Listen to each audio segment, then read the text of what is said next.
यहीं पड़ा रह जाएगा। धन दौलत और माल खजाना यहीं पड़ा रह जाएगा। सुंदर काया मिट्टी होगी, सुंदर काया मिट्टी होगी, चर्चा होगी गली गली। ले लो रे कोई राम का प्यारा, शोर मचाऊं गली गली, शोर मचाऊं गली गली। सुंदर काया मिट्टी होगी, चर्चा होगी गली गली। ले लो रे कोई राम का प्यारा, शोर मचाऊं गली गली, शोर मचाऊं गली गली। क्यों करता है मेरा मेरा यह तो तेरा मकान नहीं। क्यों करता है मेरा मेरा यह तो तेरा मकान नहीं। झूठे जग में फंसा हुआ है वह सच्चा इंसान नहीं। झूठे जग में फंसा हुआ है वह सच्चा इंसान नहीं। जग का मेला दो दिन का है, जग का मेला दो दिन का है, अंत में होगी चला चली।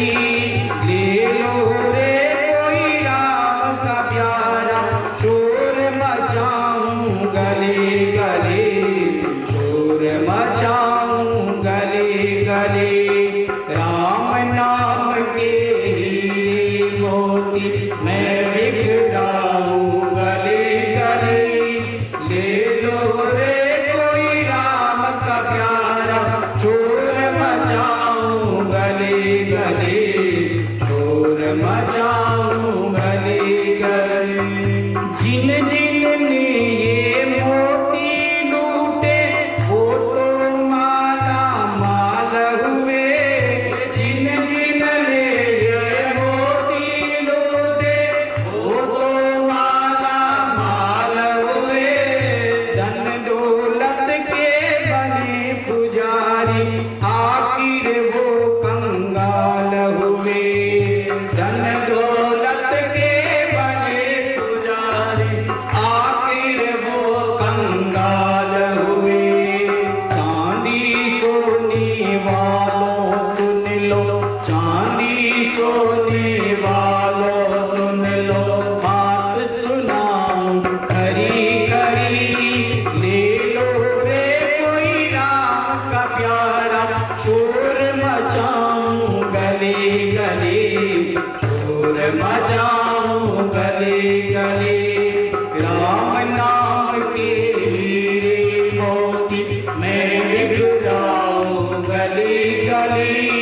ले लो रे कोई राम का प्यारा, शोर मचाऊं गली गली, शोर मचाऊं गली गली। दुनिया को तुम कब तक पगले अपनी कहता जाएगा। दुनिया को तुम कब तक पगले अपनी कहता जाएगा। गोविंद को तू भूल गया है अंत समय पछताएगा। गोविंद को तू भूल गया है अंत समय पछताएगा। जग का मेला दो दिन का है, जग का मेला दो दिन का है। दो दिन का ये चमन खिला है, दो दिन का ये चमन खिला है, फिर मुरझाए गली गली। ले लो रे कोई राम का प्यारा, शोर मचाऊं गली गली, शोर मचाऊं गली गली। दो दिन का ये चमन खिला है, फिर मुरझाए गली ले लो रे कोई राम का प्यारा शोर मचाऊं गली गली शोर मचाऊं गली गली राम नाम के हीरे मोती मैं बिगड़ाऊं गली गली ले लो रे कोई राम का प्यारा शोर मचाऊं गली गली शोर मचाऊं गली गली शोर मचाऊं गली गली बोलो राम बोलो राम बोलो राम बोलो राम बोलो राम बोलो राम बोलो राम बोलो राम बोलो राम राम बोलो राम राम राम बोलो राम राम राम बोलो राम राम राम बोलो राम राम राम बोलो राम राम राम बोलो राम राम राम बोलो राम राम राम बोलो राम राम राम बोलो राम राम राम बोलो राम राम राम बोलो राम राम राम बोलो राम राम राम बोलो राम राम राम बोलो राम राम राम बोलो राम राम राम बोलो राम बोलो राम बोलो राम बोलो राम बोलो राम बोलो राम बोलो राम बोलो राम बोलो राम बोलो राम राम नाम के हीरे मोती मैं बिखराऊं गली गली ले लो रे कोई राम का प्यारा शोर मचाऊं गली गली शोर मचाऊं गली गली। ऐसे संत महापुरुष वहां पर पधारते रहते थे जो सब जगह सर्वत्र राम नाम का प्रचार प्रसार ही करते रहते थे। कहते रहते थे अरे भैया ये राम नाम के हीरे मोती हम गली गली में बिखेर रहे हैं। अरे कोई अगर भावुक हो कोई श्रद्धालु हो तो इस राम नाम को लूट लेवे। राम दड़ी चोड़ी पड़ी सब कोई खेलो आए दावा नहीं संत दास जीते सो ले जाए। यह राम दड़ी चोड़ी पड़ी है जिसका मन हो वह इस राम दड़ी को ले सकता है। किसी का भी दावा नहीं है कोई भी क्यों ना हो राम जी के नाम को तो सब लोग ले सकते हैं। जाट भजो गुजर भजो भावे भजो अहीर तुलसी रघुवर नाम में सब काहू का सिर। चाहे कोई जाट हो चाहे कोई गुजर हो चाहे कोई अहीर हो भगवान के नाम में तो सबका सिर है। सबके सब लोग भगवान के नाम को ले सकते हैं। और जो जो भगवान के नाम को लेते हैं जो भगवान के दीवाने बनते हैं वो तो इस दुनिया में मौज करते हैं। लेकिन जो माया के दीवाने बन जाते हैं वो तो इस संसार में दुख ही पाते हैं। इसलिए कहा ए माया के दीवानों ध्यान पूर्वक सुन लो। एक दिन ऐसा आएगा कि ये धन ये दौलत ये माल ये खजाना ये यहीं का यहीं पड़ा रह जाएगा। अरे माया को लेकर के बड़ा अभिमान कर रहे हो हमारे पास में इतना धन है। अरे कई कई लोग तो अपने पलंग में पैसे रखते थे और उन्हीं पैसों के ऊपर ही सोते थे। हमारे पास में इतना धन है हमारे पास में इतने पैसे हैं। लेकिन मोदी जी ने सूचना करी कि 500 के 1000 के नोट बंद तो सबको हार्ट अटैक आने लग गए। अरे भैया इतने पैसों के ऊपर हम सो रहे थे ये सब के सब पैसे कागज हो गए। अब इन पैसों का कोई मतलब नहीं रह गया। अरे ये धन ये दौलत ये माल ये खजाना ये यहीं का यहीं पड़ा रह जाएगा। सुंदर काया मिट्टी होगी चर्चा होगी गली गली। ये सुंदर काया ये तो मिट्टी बन जाएगी। बस गली गली में केवल चर्चा ही चर्चा रह जाएगी। इसलिए कहा क्यों करता है मेरा मेरा। अरे ये तो तेरा मकान नहीं जिस मकान के अंदर हम रह रहे हैं ये मकान हमारा नहीं है। हमारे संत महापुरुष कहते हैं कि इस मकान में चींटी भी रहती है और इस मकान में अन्य जीव भी रहते हैं, वो भी यही कहते हैं कि ये मकान मेरा है। अब एक मकान में कौन कौन रहता है, कितने जीव रहते हैं, सारे जीव यही कहते हैं ये मकान मेरा, ये मकान मेरा, ये घर मेरा, ये दुकान मेरी। तो इस तरह कितने जीव इसे अपना कह रहे हैं, लेकिन वास्तव में यह अपना किसी का है ही नहीं। क्यों करता है मेरा मेरा, यह तो तेरा मकान नहीं। अरे झूठे जग में फंसा हुआ है, वह सच्चा इंसान ही नहीं। जो झूठे जग में फंसा हुआ है वह सच्चा इंसान नहीं है। अरे जग का मेला 2 दिन का, अंत में होगी चला चली। जगत का मेला जो है वह तो केवल 2 दिन का ही है, अंत में तो चला चली ही होनी है। तो जिन जिन ने ये मोती लूटे वो तो माला माल हुए। राम नाम मोती जिस जिसने लूटे वो तो माला माल हो गए, और जो धन दौलत के पुजारी बने वो आखिर कंगाल हो गए। अरे चांदी वालों, ए सोने वालों, ध्यान पूर्वक सुन लो। ये चांदी, ये सोना, ये यहीं का यहीं पड़ा रह जाएगा।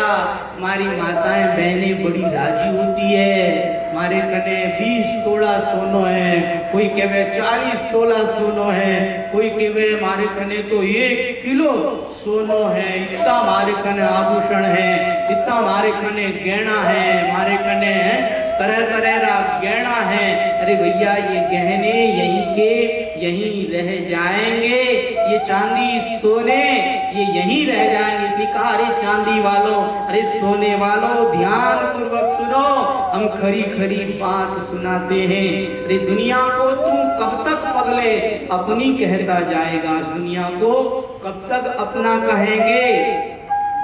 गोविंद को तू भूल गया है, अंत समय पछताएगा। गोविंद भगवान को भूल गए हैं, अंत समय में पछताना पड़ेगा, क्योंकि 2 दिन का यह चमन खिला है, फिर मुरझाए कली कली। राम नाम के हीरे मोती मैं बिखराऊं गली गली। गली गली में राम नाम के हीरे मोती बिखराते हुए संत महापुरुष घूमते रहते हैं, पधारते रहते हैं, और राजा अम्बरीश को इस तरह से उपदेश करते रहते हैं, जिससे महाराज अम्बरीश का मन सदा प्रभु चरणों में लगा रहता है, और सदा प्रभु चरणों का ही वो ध्यान करते रहते हैं। और कहते हैं जैसे महाराज अम्बरीश भगवत भक्त राजा हैं, इनकी पत्नी भी भगवत भक्ता रानी है, इनकी पत्नी भी भगवान की तरह इन्हीं की तरह भगवान की सेवा पूजा करने वाली, भगवान की अष्टायाम पूजा करने वाली है, और साक्षात यह भगवान से बातें करने वाली है। महाराज अम्बरीश ने एक बार एकादशी का व्रत किया था, और 1 साल तक इन्होंने एकादशी व्रत किए हैं। फिर द्वादशी के दिन व्रत की इनको पालना करनी है, लेकिन दुर्वासा ऋषि आए हैं, और दुर्वासा ऋषि ने कहा हमारे लिए भोजन की व्यवस्था करो, अभी हम स्नान करके आते हैं। दुर्वासा ऋषि वहां से पधारे, और जैसे ही दुर्वासा ऋषि गए थे स्नान करने, उन्हें देरी हो गई। इधर द्वादशी की घड़ी बीतने वाली, द्वादशी की घड़ी में ही व्रत की पालना की जाती है, लेकिन द्वादशी की घड़ी बीतने वाली है, तो उन्होंने ब्राह्मणों की आज्ञा के अनुसार केवल जल से आचमन करके व्रत की पालना करी है। लेकिन दुर्वासा ऋषि आए, उन्होंने अपने तपोबल के द्वारा देख लिया कि इन्होंने व्रत की पालना कर दी है। तब तो दुर्वासा ऋषि बड़े क्रुद्ध हुए, हे राजन, तुमने आतिथ्य की मर्यादा का उल्लंघन किया है, तुम्हारे घर पर हम अतिथि रूप में पधारे, हमें भोजन कराने से पहले तुमने व्रत की पालना करी है, ये तुमने आतिथ्य की मर्यादा का उल्लंघन किया है, तुम्हें दंड मिलेगा। तुम राजा हो तो क्या हुआ, तुम्हें हम दंड देंगे। उन्होंने मंत्र पढ़ा, तृतीया राक्षसी को प्रकट किया, कहा जाओ इस घमंडी राजा को भस्म कर दो। तृतीया राक्षसी जैसे ही अम्बरीश की ओर आगे बढ़ी, तो अम्बरीश की सेवा में तो चक्र सुदर्शन था, वह चक्र सुदर्शन तीव्र गति से आगे बढ़ा, तृतीया राक्षसी को भस्म किया। अब तो वह दुर्वासा ऋषि की ओर आगे बढ़ा। दुर्वासा ऋषि आगे आगे और चक्र सुदर्शन पीछे पीछे। त्रिलोकी के अंदर जहां जाना था दुर्वासा ऋषि गए, लेकिन सब जगह उन्होंने अपने पीछे चक्र सुदर्शन को पाया और सब लोगों ने हाथ झटक दिए। देवराज इंद्र ने भी कह दिया महाराज हम आपकी रक्षा नहीं कर सकते। और भगवान विष्णु के पास में पहुंचे। विष्णु भगवान ने भी कह दिया कि नहीं नहीं महाराज हम आपकी रक्षा नहीं कर सकते, हम आपका ध्यान नहीं कर दे सकते, क्योंकि यह जो आपकी पीछे चक्र सुदर्शन पड़ा है, यह चक्र सुदर्शन इस समय में मेरे पास नहीं, यह महाराज अम्बरीश के पास रहता है। मैंने इसे अम्बरीश की सेवा में नियुक्त करके रखा है, इसलिए मैं आपकी रक्षा नहीं कर सकता हूँ। मैं भक्तों के अधीन हूँ। अहम भक्त पराधीन यह स्वतंत्र इव द्विज साधुभिर्ग्रस्त हृदयो भक्तैर भक्त जन प्रियः। ये दारागार पुत्राप्तान प्राणान्वितमिमं परम। जिस तरह से सती साध्वी स्त्री अपने पतिव्रत धर्म के द्वारा अपने पति को वश में कर लेती है, उसी तरह इन भक्तों ने मेरा भजन करके मुझे वश में कर लिया है। ये भक्त सर्वस्व मुझे अपना न्योछावर कर देते हैं। क्या नहीं करते हैं ये मेरे लिए? अपनी स्त्री को छोड़ते हैं, पुत्रों को छोड़ते हैं, धन को छोड़ते हैं, और तो और ये भक्त लोग अपने लिए अपने मेरे लिए प्राणों का त्याग करने के लिए भी तैयार रहते हैं। ऐसे भक्तों को छोड़ करके मेरी और कोई गति नहीं है। साधवो हृदयम मह्यम साधुनाम हृदयम त्वहम मदन्यतेन जानन्ति ना हम तेभ्यो मना गपि। ये साधु मेरा हृदय है और मैं इन साधुओं का हृदय हूँ। इन साधुओं के अलावा मेरी और कोई गति नहीं है, मैं और किसी को नहीं जान सकता हूँ। हाँ, अगर आप चाहते हैं कि आप पर ये चक्र सुदर्शन नाराज न हो तो इसके लिए आपको मैं एक उपाय बता सकता हूँ। जिस राजा का आपने अपमान किया है उसी से जाकर के आप क्षमा याचना करें तो यह चक्र सुदर्शन शांत हो सकता है। यही उपाय है आपके लिए। दुर्वासा ऋषि दौड़े दौड़े आए और आकर के अम्बरीश के चरणों में गिर गए। अम्बरीश कहने लगे प्रभु प्रभु क्या कर रहे हैं, ये उल्टी गंगा क्यों बहा रहे हैं? महाराज आप एक संत हैं और आप मुझे प्रणाम करेंगे, मुझे पाप लगेगा, मैं गृहस्थी व्यक्ति, आप ऐसा क्यों कर रहे हैं? महाराज ऐसा मत कीजिए, कहा ये फॉर्मेलिटी बाद में करना, पहले अपने इस चक्र सुदर्शन को शांत करो। यह चक्र सुदर्शन मेरे पीछे ही पड़ गया है। अब चक्र सुदर्शन को हाथ जोड़ करके अम्बरीश कहने लगे आप शांत हो जाएं, लेकिन चक्र सुदर्शन शांत नहीं हो रहे हैं। तब उन्होंने कहा कि देखो मैंने अपने जीवन में अगर किसी का भी बुरा नहीं किया है और सबका भला चाहा है और केवल भगवान को ही अपना माना है, भगवान के ही नाम का स्मरण किया है, तो यह चक्र सुदर्शन यहाँ पर शांत हो जाए। उनका ऐसा कहना हुआ। चक्र सुदर्शन शांत हो गया। अब तो दुर्वासा ऋषि का श्वास में श्वास आया और दुर्वासा ऋषि को अब भोजन कराया गया। कहते हैं दुर्वासा ऋषि भगवान के पास गए और वापस लौट करके आए तो इनको 1 साल और व्यतीत हो गया था। लेकिन महाराज अम्बरीश की भगवत भक्ति को देखिए, अम्बरीश ने फिर से एकादशी कर दी। इतने 1 साल तक फिर इनकी एकादशी का व्रत हो गया।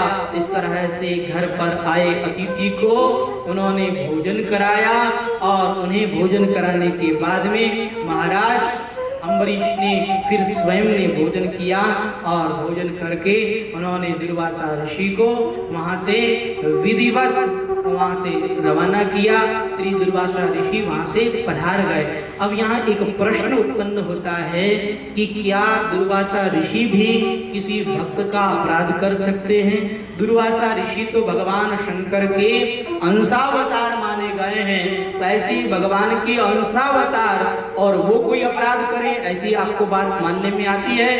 का नहीं, हम नहीं मानते कि दुर्वासा ऋषि और ऐसा किसी का अपमान कर देवे, ऐसा हो नहीं सकता है। दुर्वासा ऋषि ने तो यह केवल एक लीला मात्र रची है, उनकी यह केवल लीला मात्र है। अगर दुर्वासा ऋषि ऐसा नहीं करते तो हमें कैसे पता लगता कि अम्बरीश इतने बड़े भगवत भक्त हैं। अम्बरीश की भक्ति को प्रकट करने के लिए, अम्बरीश की श्रद्धा को बताने के लिए यहाँ पर दुर्वासा ऋषि ने ऐसी लीला रची जिससे हमें पता लगा कि अम्बरीश ऐसे भगवत भक्त थे जिनकी सेवा में भगवान का चक्र सुदर्शन रहता था और जिनके लिए भगवान भी यह कहते थे कि अहम भक्त पराधीन, मैं भक्तों के अधीन हूँ। तो इस तरह से यह इक्ष्वाकु वंश जो है वह बड़ा ही पवित्र वंश है। इसी इक्ष्वाकु वंश के अंदर हमारे प्रभु श्री राम की लीलाओं का वर्णन हुआ है। तो यह सूर्य वंश बड़ा ही पवित्र वंश है। इस वंश में बड़े बड़े भगवत भक्त राजा हुए हैं। तो और भी भगवत भक्त राजा हुए हैं। उन भगवत भक्त राजाओं का चरित्र हम लोगों को कल की कथा में सुनने को मिलेगा।